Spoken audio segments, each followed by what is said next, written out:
The tall man in my basement. The basement was cold and damp, the air thick and stale. He stood there towering, his head nearly brushing the ceiling. His features were long and slender, limbs stretched unnaturally. His arms hung low, fingers almost grazing his knees. His legs, thin and bone-like, made him stand at an impossible 12 feet tall. His mouth stretched wide, too wide, an unnatural stretched mouth that revealed nothing but a black void inside. His eyes, deep and hollow, were pits of endless darkness, a void that seemed to pull everything in. I don't remember how it got there, or how it even got inside. All I know is I locked it deep in my basement where it couldn't come out. Well, that was until I found the basement door wide open. "Hello," I said, staring into the dark basement that yawned open before me. My voice felt small, swallowed by the shadows below. Fear crawled up my throat, thick and sour, like I might throw it up. I slammed the door shut, my hand shaking. Then I heard it soft, rattling noises from the kitchen. Gentle, deliberate, like something was moving in there. Something was in the house with me. I moved deliberately, each step slow and careful, my breath caught in my throat. I watched my surroundings, making no noise as I crept toward the kitchen. And then I saw it. The creature from my basement stood at the sink, its towering frame hunched awkwardly beneath the ceiling. It stared out the window, motionless, its long, slender limbs hanging at its sides. It didn't move. It didn't make a sound. It just stood there, like it belonged. My heart slammed against my ribs as I bolted for the front door, feet barely touching the ground. I didn't dare look back. I didn't need to. The roar came first, splitting the air like a thunderclap. It wasn't human. It wasn't animal. It was deep, raw, and wrong, vibrating through my bones, rattling my teeth. My legs nearly gave out from the sound alone, but fear shoved me forward. I hit the door hard, bursting into the cold night air. My car was just ahead, parked in the driveway. My keys. I needed my keys. My hand dove into my pocket, fingers trembling as I fumbled them out. Behind me, the door exploded open with a splintering crack. Heavy, unnatural footsteps pounded against the ground, fast, too fast. I didn't have to see it to know it was coming. I could feel it closing the distance. I reached the car, yanked the door open, and threw myself inside. My hands shook so badly the keys slipped from my fingers and hit the floor mat. No, no, no. I grabbed them again, forcing the key into the ignition. The engine sputtered, coughed the sound of death. The creature lunged from the doorway, its long, bony limbs propelling it forward in a blur of twisted movement. It was nearly to the car.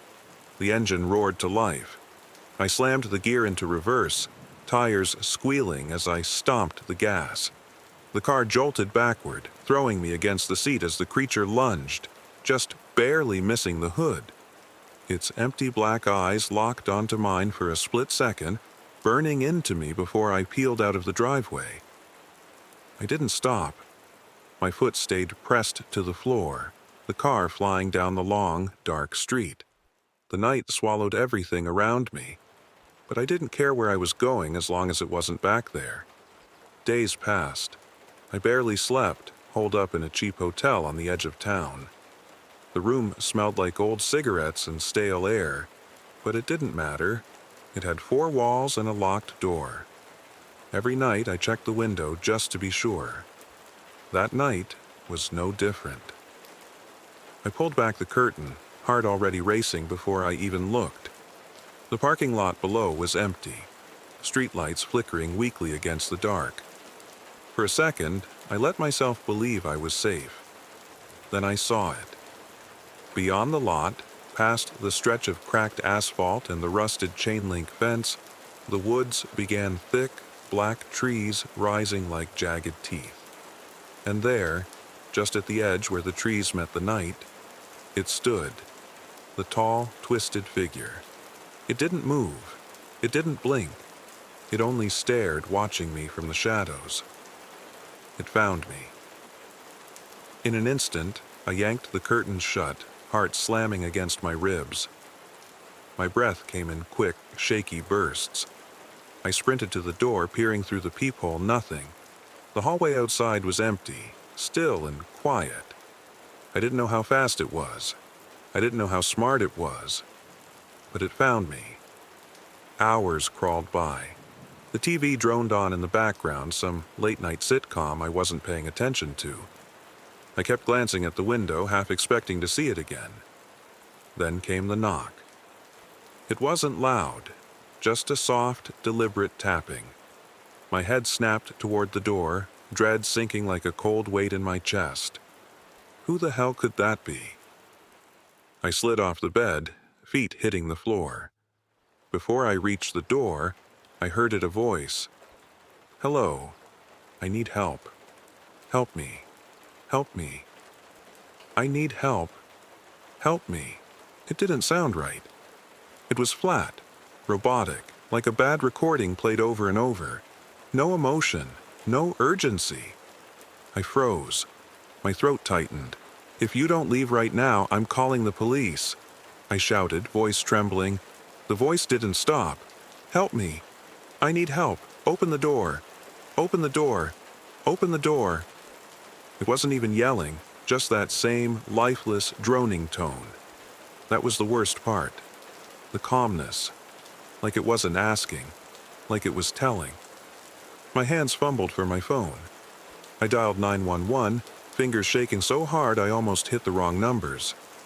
The voice stopped. My stomach twisted. It was like it knew. The operator answered. I explained everything. The voice, the knocking, the thing in the woods. My words tumbled out fast, frantic. "We'll send someone," they said, "but it might take a few hours." A few hours. My heart sank. My hand shook so badly the phone nearly slipped from my ear. I didn't hang up. I didn't move. I just stared at the door, waiting. Out of fear, I asked, Could you just stay on the line until they come? I don't want to be alone." At first she hesitated. "I'm sorry, sir. We can't do that. We have to answer other calls." "Please," I cut in, my voice trembling. "Please. I don't think I'll make it if I'm alone." There was a pause. I could hear her breathing on the other end. Then quietly, she said, "Okay, I'll stay." Relief washed over me, but it didn't chase the fear away. My eyes stayed locked on the door. Her voice was calm, gentle. "My name's Rachel. What's your name?" I swallowed hard. It's James." "All right, James, I'm here with you. You're not alone." My throat tightened. "Thank you. I think it's still out there." "Can you still hear the voice?" she asked softly. I shook my head, even though she couldn't see me. "Number it stopped when I called you. But the way it sounded," I paused, shuddering at the memory. "It wasn't normal. It was like robotic, repeating itself over and over." Rachel was quiet for a moment, then said, "You're doing great, James. Just stay with me. The officers are on their way." I nodded again, trying to steady my breathing. But deep down, I couldn't shake the feeling that the quiet wasn't a good thing. It felt like the calm before something worse. Rachel's voice came through the phone again, steady but a little more serious. "James, who's chasing you? Can you describe them?" I opened my mouth, but nothing came out. My throat felt tight, like the words got stuck halfway up. I don't know," I said finally. It wasn't a lie, not really. "It's tall, really tall. Its arms are too long. Its mouth..." My voice trailed off. My mind replayed that black void, the hollow eyes. My stomach twisted. "Too long?" Rachel asked gently. "James, are you saying it's someone wearing a mask or..." "No," I cut in, my voice cracking. It's not a mask. It's not human. The line went quiet for a moment. I heard her breathe in. James, she said slowly, carefully. Are you sure? Could it be someone in a costume, maybe? Sometimes, when we're scared, our minds... I know what I saw, I snapped, louder than I meant to. My voice echoed off the hotel walls, and I flinched at how desperate I sounded. Rachel didn't react. She stayed calm. Okay, I believe you. You're doing great, James. Just stay with me, all right? The officers are still on their way. My chest felt tight, like I couldn't get a full breath. My eyes stayed locked on the door. I couldn't tell her the truth. Not all of it. If I said a monster crawled out of my basement and followed me to a hotel, they'd think I lost my mind. Maybe I had. But the thing outside, the voice, it wasn't in my head. It was real, and it wasn't gone. An hour passed in what felt like seconds. The room was still, but I couldn't escape the feeling that something was wrong. My pulse thudded in my ears, every breath a battle against the rising panic. Rachel's voice kept me tethered to reality, her calm words a thread I clung to. Then suddenly, a knock at the door. Knock, knock, I froze. The hairs on my neck stood up. Hello, this is the police. Open the door. This is the police. Open the door. A wave of relief flooded through me. I wasn't alone. Finally, the officers were here. I rushed to the door, heart pounding in my chest. I glanced at my phone to make sure I hadn't missed anything. And there it was. The call still connected, Rachel's voice as steady as ever. James, stay calm. They're on their way. I could hear the muffled voice of the officer outside, repeating the same line. The door was within reach. I grabbed the handle, yanked it open, ready to let in the safety of the police. But there it stood. The creature. It towered, its limbs unnaturally long, bent in sickening angles. Its black, empty eyes locked onto mine. The grin that stretched across its face was wide and chilling. Too wide. I looked down at my phone in my trembling hands. The screen read, 911. What's your emergency? A smile twisted across the creature's face. It wasn't the officer. It never was. I staggered back, my blood running cold. My stomach dropped into a pit of icy dread. And then it hit me. Rachel never asked for my location. I'd never been on the phone with the police. I'd been talking to it. God help me.